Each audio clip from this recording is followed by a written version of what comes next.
When we think of the American Revolution, we often think of the famous battlefields of Valley Forge and Saratoga, of muskets and Minutemen, of the Boston Tea Party, and Paul Revere's Midnight Ride. But there was another war, albeit one kept under wraps and waged in the shadows.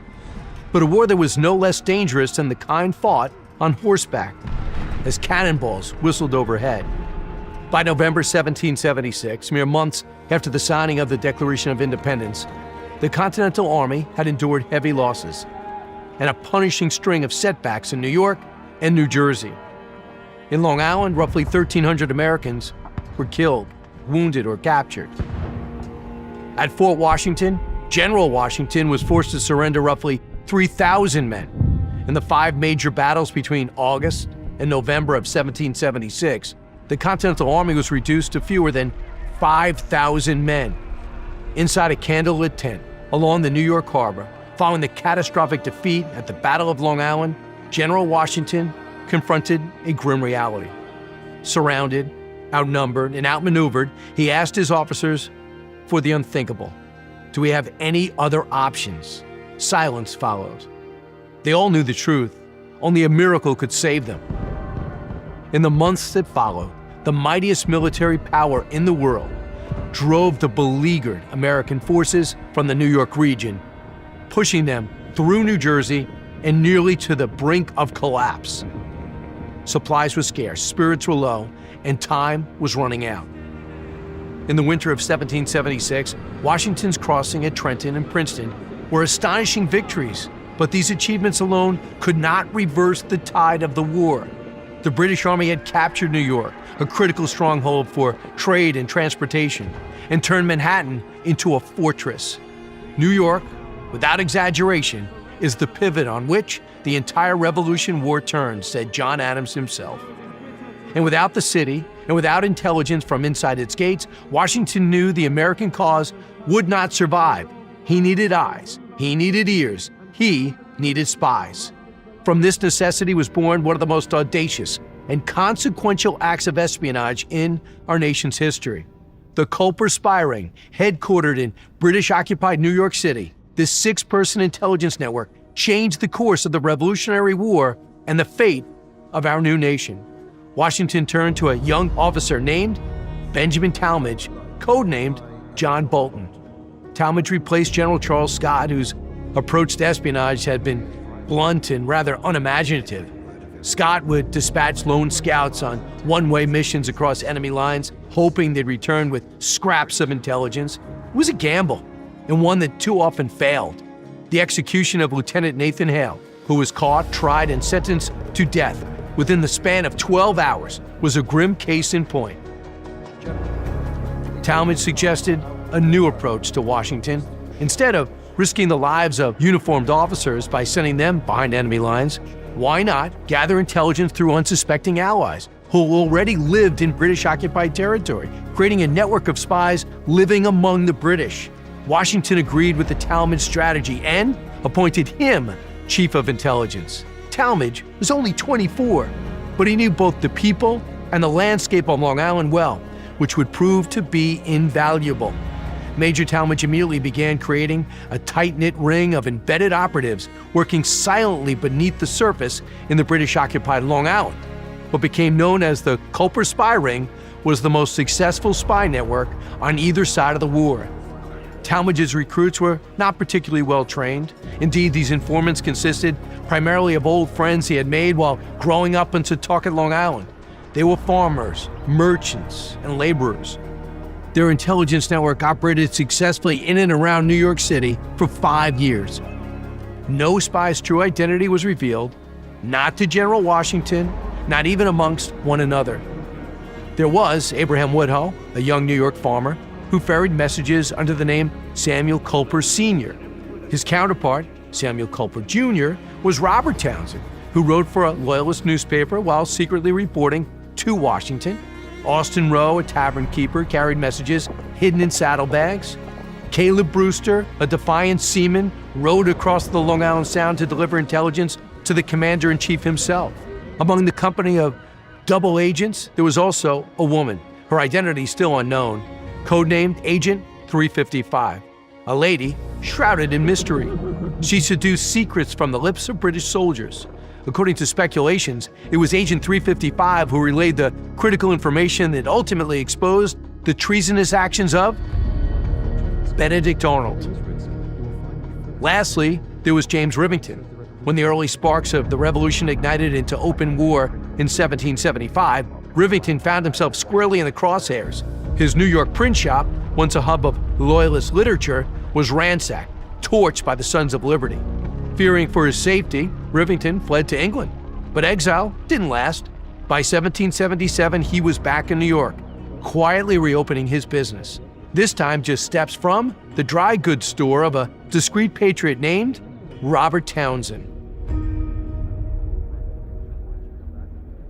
Something had changed after Rivington's return, whether it was a genuine conversion, a practical play for profit, or frustration with the Crown censorship, especially its muzzling of Rivington's attempt to criticize General Howe, remains uncertain. What is clear, however, is that sometime in late 1778, the once loyal English-born printer began to operate under the noses of British officers, feeding sensitive communications to the Culper Spy Ring. Now, to the world, Rivington was a first-rate loyalist, owner of one of New York's most prominent coffee houses, editor of the Royal Gazette, and personal printer to the King's most excellent majesty. The Gazette famously published biting satire against the American cause. His coffee house, nestled in the heart of British-occupied New York, became a veritable nest of loose-lipped British officers. Rivington's outward loyalty to the British made him the perfect spy. No one suspected the outspoken Tory to slip coded messages inside book bindings and pass them along to Robert Townsend. To protect the ring of spies, he commanded, Major Tallmadge crafted a system of extraordinary precision, and given that names were too traceable, assigned each of his spies a code number in their encrypted communications. In total, 763 numerical identities were created, each cite for protecting a patriot. Rivington was 726 in the Culper Code Book. Only once secrecy was no longer needed did it become public knowledge that this apparent traitor to America had in fact been one of its fiercest defenders. Information flowed from New York City northward to General Washington's camp in New Windsor, threading its way through miles of British-controlled territory. The operation began with Austin Roe, who would make the long ride from Long Island into Manhattan under the guise of routine business. There, in the quiet of Townsend's shop, Roe would place an innocuous order, one encoded with Washington's prearranged phrases, which Townsend had received via courier from headquarters. The request, signed by Tallmadge under his alias John Bolton, triggered the next phase. Roe concealed the dispatches by folding them among the merchandise.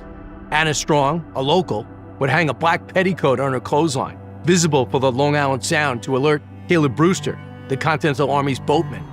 The series of handkerchiefs indicated the precise cove where Brewster could land under cover of night.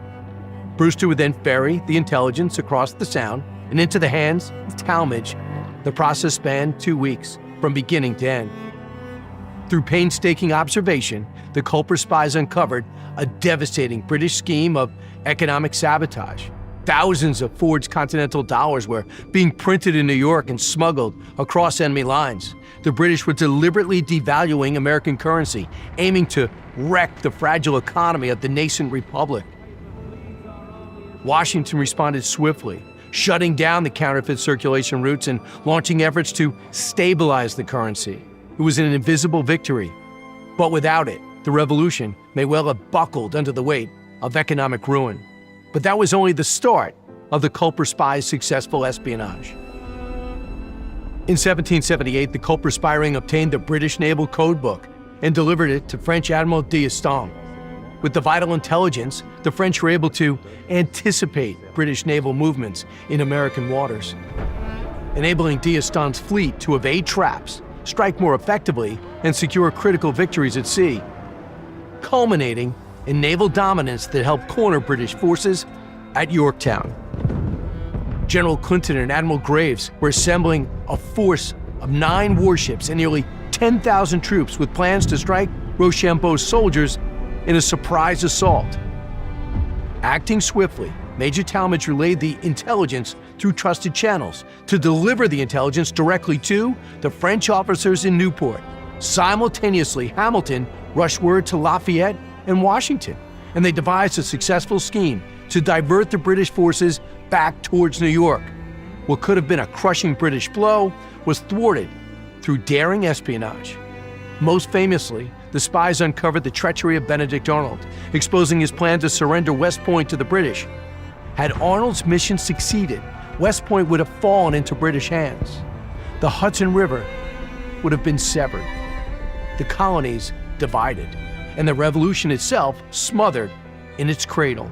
It's no exaggeration to say that the course of the American Revolution, indeed the very existence of the United States, turned on messages no one could see, sent by men whose names history almost forgot. The British intelligence officer, Major George Beckwith, put it this way: Washington did not really outfight the British, he simply outspied us. It may be more accurate to say Washington outfought the British because he outspied them. The heroes of the Culper Spy Ring operated undercover, without recognition, without reward, and at immense personal risk. When the war ended, they sought no fanfare for their covert acts of courage. Indeed, several of their identities were not confirmed for nearly 2 centuries.